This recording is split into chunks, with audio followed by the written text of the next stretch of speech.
गेल्या अनेक वर्षांपासून ज्या आरक्षणासाठी मराठा समाज लढा देत होता तो लढा अखेर निर्णायक टप्प्यावर आलाय. राज्य सरकारने मराठा समाजाला 10% आरक्षण देऊन मार्ग मोकळा केलाय. गेल्या 5-6 वर्षांपासून आरक्षणाचा मुद्दा हा चांगलाच तापला होता.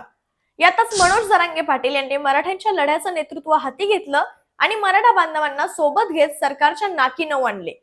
जरांगेंनी आरक्षणाच्या मागणीचा जणू वनवास पेटवला. अखेर 20 जानेवारीला मंत्रिमंडळाकडून मराठा आरक्षणाच्या मसुद्याला मंजुरी मिळाली. मनोज जरांगे पाटील मराठा समाजासाठी लढले हे खरं असलं तरी हा लढा आजचा नाहीये किंवा फक्त गेल्या 5-6 वर्षांमधलाही नाहीये. गेल्या 40 वर्षांपासून मराठा समाजाचा हा संघर्ष सुरू आहे. मराठा समाजाच्या संघर्षाला अनेक दशकांचा इतिहास देखील आहे. मराठा समाजाचा हा लढा सुरुवातीपासून नेमका कसा सुरू होता आणि सर्वात आधी याचं नेतृत्व कोणी केलं हेच आपण या व्हिडिओतून आज पाहणार आहोत. नमस्कार, मी शीतल मोरे विषय एकामध्ये तुमचं स्वागत करते. सगळ्यात आधी मराठा आरक्षणाची सर्वात पहिली मागणी कोणी केली होती हे पाहूयात. मराठा आरक्षणाच्या इतिहासात डोकावलं तर माहिती मिळते की मराठा आरक्षणाचा मुद्दा हा सर्वात आधी अण्णासाहेब पाटील यांनी मांडला. पाटील हे माथाडी कामगार नेते होते. त्यांनी 1981 मध्येच मराठा आरक्षणासाठी मागणी केली होती. यापूर्वी आरक्षणासाठी मराठा समाजाने कधीच संघर्ष केल्याची माहिती कुठेही मिळत नाही. कारण तो काळ असा होता की मागास म्हणवून घेणं हे समाजाला अत्यंत कमीपणाचं वाटायचं. हेच कारण असावं ज्यामुळे मराठा समाजाने यापूर्वी कधीच आरक्षणाची मागणी केली नाही. मात्र अण्णासाहेब पाटील यांनी पहिल्यांदाच मराठा आरक्षणाची मागणी केली. यासाठी 22 मार्च 1982 रोजी मराठा आरक्षणासाठी मुंबईमध्ये पहिला मोर्चा हा पाटील यांच्या नेतृत्वात निघाला. या आंदोलनामध्ये मराठा आरक्षणासोबतच इतर 11 मागण्यांचा देखील समावेश होता. हा मोर्चा निघाला त्यावेळी बाबासाहेब भोसले हे महाराष्ट्राचे मुख्यमंत्री होते. मराठ्यांनी काढलेला मोर्चा पाहून सरकारला देखील समाजाच्या समस्या जाणवायला लागल्या. यानंतर त्यांनी लवकरच मराठा आरक्षणाचा निर्णय जाहीर केला जाईल असं आश्वासन सुद्धा दिलं. मात्र दुर्दैव असं की सरकार गडगडलं आणि मराठा आरक्षणाचं घोंगडं हे भिजतच राहिलं. त्यावेळी पाटील हे काँग्रेसचे आमदार देखील होते. त्यांनी स्वतःच्याच सरकार विरोधात जाऊन आरक्षण मागितलं होतं. मात्र त्यांची मागणी ही मान्य झालीच नाही. त्यानंतर आता समाजाला काय उत्तर देऊ या स्वाभिमानामधून त्यांनी स्वतःच्या डोक्यामध्ये गोळ्या झाडून घेतल्या आणि आपलं आयुष्य संपवलं. तेव्हापासून मराठा आरक्षणाच्या मागणीचा मुद्दा हा प्रकर्षानं समोर आला. एकीकडे मराठा समाजाचा आरक्षणासाठी संघर्ष सुरू असतानाच 80च्या दशकामध्ये ओबीसींना आरक्षण देण्यात आलं. न्यायमूर्ती खत्री आणि न्यायमूर्ती बापट आयोगाअंतर्गत 80च्या दशकाच्या सुरुवातीला केंद्र सरकारकडून मंडल आयोगाच्या शिफारसीनंतर इतर मागासवर्गीयांना आरक्षण मिळालं. म्हणजेच ओबीसींना आरक्षण देण्यात आलं. यावेळी कोणत्याही जातींचा इतर मागासवर्गीयांमध्ये समावेश केला जावा यासाठी मंडल आयोगाकडून काही निकष आखून देण्यात आलेले. 1995 साली महाराष्ट्रात पहिला राज्य मागास आयोग स्थापन झाला. या आयोगाचे अध्यक्ष न्यायमूर्ती खत्री यांच्याकडे मराठा आरक्षणाचा प्रश्न आला. त्यावेळी त्यांनी 2000 साली अहवाल सादर केला. त्या अहवालानुसार ज्या पोट जातींची नोंद ही मराठा कुणबी किंवा कुणबी मराठा अशी करण्यात आली आहे त्या लोकांना कुणबी प्रमाणपत्र दिलं जाऊ शकत होतं. आयोगानं अशी शिफारस केल्यामुळे मराठा समाजातील काही लोकांनाच ओबीसी मध्ये प्रवेश मिळाला. मात्र ज्या मराठ्यांच्या मागे किंवा पुढे कुणबी असा उल्लेख करण्यात आला नव्हता त्यांना मात्र ओबीसी मध्ये प्रवेश मिळाला नाही. अर्थातच त्यांना आरक्षणाचा लाभ घेता आला नाही. नंतर मराठा आरक्षणाचा मुद्दा हा न्यायमूर्ती R.M. बापट यांच्या अध्यक्षतेखाली आयोगाकडे सोपवण्यात आला. न्यायमूर्ती बापट यांच्या आयोगाने राज्यभरात सर्वेक्षण केलं आणि 2008 साली अहवाल सादर केला. मात्र मराठा समाजाला इतर मागासवर्गीयांमध्ये समाविष्ट करण्याच्या मागणीला या आयोगाने नकार दिला. यानंतर मग महाराष्ट्रातील मराठा संघटनांनी आक्रमक पवित्रा घेतला. अनेक आंदोलनं सुरू झाली. पुढे मोठ्या संघर्षानंतर आरक्षण हे सरकारी पटलावर आलं. मराठा आरक्षणाची मागणी ही 1981 पासून केली जात होती. यानंतर पुढील 30 वर्ष समाजाचा संघर्ष हा सुरूच होता. यानंतर पहिल्यांदा 2009 साली मराठा आरक्षणाची मागणी ही पहिल्यांदाच सरकारी पटलावर आली. यावेळी महाराष्ट्रामध्ये काँग्रेस राष्ट्रवादी हे आघाडी सरकार होतं. त्यावेळी मराठा आरक्षणाची मागणी ही वेग धरू लागली. मग 2014च्या निवडणुका पाहता मराठा समाजाच्या आरक्षणाचा मुद्दा हा झपाट्यानं पुढे जायला लागला. येत्या निवडणुका पाहता 21 मार्च 2013 माजी मुख्यमंत्री आणि तत्कालीन उद्योग मंत्री नारायण राणे यांच्या अध्यक्षतेखाली मराठा समाजाच्या आरक्षणाच्या मागणीवर चर्चा व्हावी यासाठी एका समितीची स्थापना करण्यात आली. ही समिती नेमकी काय काम करणार होती तर या समितीला सिद्ध करावं लागणार होतं की मराठा समाज हा शैक्षणिक आणि सामाजिक दृष्ट्या मागास आहे. कारण हे सिद्ध केलं नाही तर त्यांना आरक्षणाचे फायदे मिळू शकले नसते. यानंतर राणे समितीनं राज्यातील तज्ञांसोबत चर्चा केली आणि तत्कालीन मुख्यमंत्री पृथ्वीराज चव्हाण यांच्याकडे अहवाल सादर केला. यामध्ये मराठा समाज आणि कुणबी समाज हा एकच आहे आणि कुणबींना जसं आरक्षण आहे तसंच आरक्षण मराठा समाजालाही मिळावं अशी शिफारस राणे समितीच्या अहवालात करण्यात आली. राणे समितीनं मराठा समाजासाठी आणखी काही शिफारसी केल्या होत्या, ज्यामध्ये नोकऱ्या आणि शैक्षणिक संस्थांमध्ये मराठा समाजाला 16% आरक्षण दिलं जावं, तसंच मुस्लिम समाजाला 4% आरक्षण देण्यात यावं अशी शिफारस करण्यात आलेली.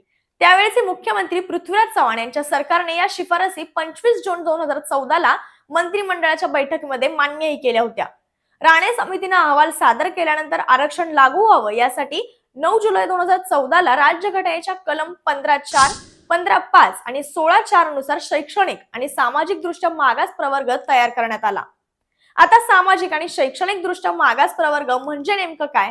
तर सामाजिक आणि शैक्षणिक दृष्ट्या मागास प्रवर्गाला सोशली आणि एज्युकेशनली बॅकवर्ड क्लास असं म्हटलं जातं. या प्रवर्गाचा उल्लेख हा राज्यघटनेमध्ये करण्यात आलेला आहे. राज्यघटनेच्या कलम 16 मध्ये राज्य शासनाला एखादा समाज सामाजिक आणि शैक्षणिक दृष्ट्या मागास वाटला तर त्यांना आरक्षण देण्याचा अधिकार हा राज्य सरकारला आहे. याच तरतुदी लक्षात घेऊन मराठा समाजालाही आरक्षण जाहीर करण्यात आलं. आता मागास म्हणजे नेमकं काय? तर याचं उत्तर स्वतः बाबासाहेब आंबेडकर यांनी संविधान समितीचे अध्यक्ष टी कृष्णामाचारी यांना दिलं होतं. आंबेडकर म्हणाले होते की अनुसूचित जाती आणि जमातींव्यतिरिक्त अनेक असे घटक आहेत जे त्यांच्यासारखे मागासलेले आहेत, मात्र त्यांचा समावेश हा अनुसूचित जाती आणि जमातींमध्ये नाहीये. आता मराठा समाजाला 2014 साली मिळालेलं आरक्षण नेमकं कुठे अडकलं?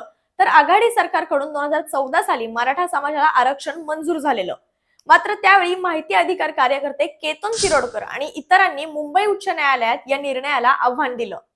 त्यानंतर राज्यामध्ये विधानसभेच्या निवडणुका झाल्या आणि आघाडी सरकार कोसळलं. या सगळ्या राजकीय घडामोडींनंतर राज्यामध्ये देवेंद्र फडणवीसांच्या नेतृत्वाखाली भाजप आणि शिवसेनेचं सरकार आलं. त्यावेळी कोर्टामध्ये मराठा आरक्षणाच्या अहवालाला आव्हान देणारा खटला हा सुरूच होता. दरम्यान 11 नोव्हेंबर 2014 ला मुंबई उच्च न्यायालयाने मराठा आरक्षणाच्या निर्णयाला स्थगिती दिली. यानंतर महाराष्ट्र सरकारने लगेच सुप्रीम कोर्टामध्ये ही स्थगिती उठवण्यासाठी धाव घेतली, मात्र सुप्रीम कोर्टाने देखील ही स्थगिती उठवण्यास नकार दिला आणि आरक्षणाचं घोंगडं पुन्हा एकदा भिजत पडलं. यानंतर कोपर्डी घटनेनंतर पुन्हा आरक्षणाचा मुद्दा हा ऐरणीवर आला. अहमदनगर जिल्ह्यामध्ये कोपर्डी बलात्कार आणि हत्याकांड प्रकरण घडलं तेव्हा मराठा समाज पुन्हा पेटून उठला. राज्यातील अनेक शहरांमध्ये मराठा समाजाने मोठमोठे मोर्चे काढले. कोपर्डी बलात्कार आणि हत्याकांडातील आरोपीला फाशीची शिक्षा मिळावी या मागणीसह मराठा आरक्षणाची मागणी देखील जोर धरू लागलेली. तेव्हापासून राज्य सरकारवर मराठा आरक्षणाबाबत दबाव हा वाढत गेला. या सगळ्या घटना घडत असताना फडणवीस सरकारने मराठा आरक्षणाच्या मुद्द्यावर नेमकी काय पावलं उचलली यावरही एक नजर टाकूयात. मराठा समाज हा आक्रमक झाला होता. विविध शहरांमध्ये विविध मागण्यांसाठी मोठमोठे मोर्चे काढले जाऊ लागलेले. यानंतर फडणवीस सरकारवर दबाव वाढलेला. यावेळी फडणवीस सरकारने हायकोर्टात सुरू असलेला मराठा आरक्षणाचा विषय हा राज्य मागास आयोगाकडे पाठवला.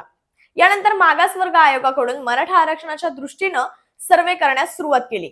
मात्र 2017 साली आयोगाचे अध्यक्ष न्यायमूर्ती S.B. म्हसे यांचं निधन झालं आणि त्यांच्या जागी न्यायमूर्ती M.G. गायकवाड यांची नियुक्ती करण्यात आली.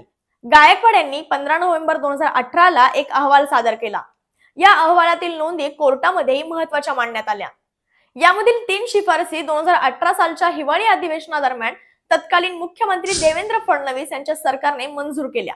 यामधली पहिली शिफारस म्हणजे मराठा समाज हा सामाजिक आणि शैक्षणिक दृष्ट्या मागास प्रवर्ग घोषित केला जावा, कारण या समाजाची शासकीय आणि निमशासकीय सेवेमध्ये पुरेसे प्रतिनिधित्व नाहीये. दुसरी शिफारस म्हणजे मराठा समाज हा सामाजिक आणि शैक्षणिक घोषित केला गेल्यामुळे राज्यघटनेच्या कलम 15(4) आणि 16(4) मधील तरतुदीनुसार आरक्षणाचे फायदे मिळवण्यासाठी पात्र ठरत होता. तिसरी शिफारस म्हणजे मराठा समाज हा सामाजिक आणि शैक्षणिक मागास प्रवर्गामध्ये घोषित करण्यात आला आणि त्या अनुषंगाने उद्भवलेल्या असाधारण आणि अपवादात्मक परिस्थितीमुळे भारतीय राज्यघटनेनुसार राज्य सरकार आरक्षणाच्या प्रश्नावर आवश्यक तो निर्णय घेऊ शकते. त्यानंतर तत्कालीन मुख्यमंत्री देवेंद्र फडणवीस यांनी घोषणा केली की मराठा समाजाला सामाजिक आणि शैक्षणिक दृष्ट्या मागास या प्रवर्गामध्ये आरक्षण दिलं जाईल. त्यावेळी फडणवीस सरकारने न्यायमूर्ती गायकवाड आयोगाच्या अहवालातील शिफारसीनुसार विधिमंडळात कायदा देखील संमत करून घेतला. उच्च न्यायालयातही आरक्षणाला मंजुरी मिळाली होती. राज्य सरकारकडून मराठा आरक्षणाचा मुद्दा हा मान्य करण्यात आलेला. त्यानंतर फेब्रुवारी ते मार्च 2019 या काळात मुंबई उच्च न्यायालयामध्ये मराठा आरक्षणावर सुनावणी सुरू झाली. तेव्हा न्यायमूर्ती गायकवाड आयोगाचा अहवाल हा महत्त्वाचा ठरला. याच अनुषंगाने 27 जूनला मुंबई हायकोर्टात आरक्षणाच्या खटल्याचा अंतिम निकाल जाहीर करण्यात आला. यानंतर मराठा आरक्षणाचा हा मुद्दा वैध ठरला. मात्र सरकारने केलेल्या 16% आरक्षणाच्या मागणीमध्ये मुंबई उच्च न्यायालयाकडून काही बदल करण्यात आले होते. आता न्यायालयाने केलेले ते बदल नेमके कोणते होते तेही पाहूयात. सरकारने मराठा समाजाला सरकारी नोकऱ्यांमध्ये 16% आरक्षण मिळावं अशी मागणी केली होती. मात्र उच्च न्यायालयाने नोकऱ्यांमध्ये हे आरक्षण 13% केलं, तर शिक्षणातील आरक्षण हे 12% केलं. मराठा समाजाला आरक्षण मिळण्यासाठी राज्य सरकारचा कायदा हा घटनेच्या आणि कायद्याच्या चौकटीमध्ये आहे असं मत न्यायालयाकडून नोंदवण्यात आलं. तसंच असाधारण परिस्थितीमध्ये कोणत्याही समाजाचं मागासलेपण सिद्ध झाल्यानंतर राज्यातील सरकारला त्या समाजाला आरक्षण देण्याचा अधिकार आहे. यामध्ये केंद्र सरकारने 14 ऑगस्ट 2018 रोजी केलेली घटना दुरुस्ती अडथळा आणू शकत नाही असंही न्यायालयाकडून सांगण्यात आलेलं. पुढे मराठा समाजाला आरक्षण देण्याचा निर्णय उच्च न्यायालयाने घेतला होता. महाराष्ट्र विधिमंडळामध्ये कायदा करून 29 नोव्हेंबर रोजी मराठा समाजाला सरकारी नोकरी आणि शिक्षणामध्ये 16% आरक्षण दिलं जावं असा निर्णय राज्य सरकारकडून घेण्यात आला. मात्र या निर्णयानंतर मराठा आरक्षणाच्या वैधतेवर ऍडव्होकेट जयश्री पाटील यांनी प्रश्न उपस्थित केले आणि सुप्रीम कोर्टामध्ये धाव घेतली. उच्च न्यायालयाचा हा निर्णय सर्वोच्च न्यायालयाच्या 50% आरक्षण देण्याच्या मर्यादा भंग करतो. यासोबतच एका विशिष्ट समाजाला 16% आरक्षण देणं हे राज्यघटनेच्या तत्वाच्या विरोधात आहे असं जयश्री पाटील यांनी मत नोंदवलेलं. यानंतर महाराष्ट्र सरकारने दिलेलं मराठा आरक्षण हे सुप्रीम कोर्टाकडून रद्द करण्यात आलं. इंदिरा साहनी प्रकरणामध्ये सुप्रीम कोर्टाने दिलेली 50% आरक्षणाची मर्यादा ही ओलांडल्याचा निकाल दिला गेला आणि यानंतर मराठा आरक्षणाच्या प्रश्नावर पुन्हा एकदा टांगती तलवार उभी राहिली. मराठा आरक्षणाच्या मागणीसाठी संभाजीराजे छत्रपती यांच्या नेतृत्वात कोल्हापुरात 16 जून 2021 रोजी मराठा क्रांती मूक मोर्चा काढण्यात आलेला. या आंदोलनाची दखल घेत राज्य सरकारने संभाजीराजेंसह मराठा समन्वयकांना चर्चेसाठी बोलावलेलं. त्यानंतर राज्यभरात ठिकठिकाणी मराठा समाजाचे मूक मोर्चे निघाले. त्यानंतर मराठा आरक्षणाच्या घोंगावत असणाऱ्या या वादळात मनोज जरांगेंची एंट्री झाली. मनोज जरांगे यांनी जालना जिल्ह्यातील अंतरवाली सराटीमध्ये 29 ऑगस्ट 2023 पासून आमरण उपोषण केलेलं. पण काही दिवसांनी पोलिसांनी आंदोलकांना पांगवण्यासाठी लाठीचार्ज केला. यामध्ये गावातील अनेक महिला आणि पुरुष देखील जखमी झाले होते. त्यानंतर जरांगे यांच्या उपोषणाची दखल ही सर्वच माध्यमांनी घेतली आणि बघता बघता मनोज जरांगे हे मराठा आंदोलकांचा चेहरा म्हणून समोर आले. मधल्या काळात त्यांनी पुन्हा एकदा उपोषण सुरू केलं. या उपोषणाला हिंसक वळण मिळालं. बीड, जालना आणि मराठवाड्यातील काही ठिकाणी लोकप्रतिनिधींची घरं आणि कार्यालय ही जाळण्यात आली.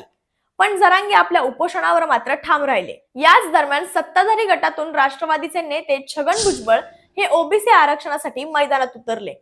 त्यामुळे अवघ्या महाराष्ट्रात ओबीसी विरुद्ध मराठा असं एक चित्र निर्माण झालं. दरम्यान राज्य सरकारकडून राज्य मागास आयोगाने 23 जानेवारी 2024 पासून मराठा समाजाचा आर्थिक आणि सामाजिक सर्वे सुरू केला व यात इतर जातींची माहिती घेण्यात आली. 31 जानेवारी पर्यंत हा सर्वे पूर्णही करण्यात आला. त्यानंतर जरांगेंनी राज्यभर दौरे सुरू केले आणि मुंबईवर धडक मोर्चा काढला आणि हाच मोर्चा मराठा आंदोलकांसाठी एक टर्निंग पॉइंट ठरला. नवी मुंबईत हा मोर्चा थांबवण्यात आला होता. खुद्द मुख्यमंत्री एकनाथ शिंदे यांनी नवी मुंबईत येऊन जरांगे यांना मराठा आरक्षणाच्या मसुद्याचा अध्यादेश दिला. जरांगे यांच्या आंदोलनाला एक प्रकारे हे मोठं यश होतं. पण त्यांनी केलेल्या सगळे सोयरे, ओबीसी कोटा आणि कुणबी प्रमाणपत्र या मागण्या पूर्ण झाल्या नसल्यामुळे ते पुन्हा अंतरवाली सराटीमध्ये उपोषणाला बसले. पण दिनांक 20 फेब्रुवारी 2024 ला राज्य सरकारने विशेष अधिवेशन बोलावलं आणि या अधिवेशनात मराठा समाजाला आर्थिक दुर्बल घटकातून 10% आरक्षण देण्याचं विधेयक मंजूर केलं. या विधेयकामुळे मराठा समाजाचा आरक्षणाचा मार्ग हा मोकळा झाला. तुम्हाला ही माहिती आवडली असेल तर कमेंट करा, लाईक करा, शेअर करा आणि आपल्या विषय ऐका या YouTube चॅनेलला सबस्क्राईब करायला विसरू नका.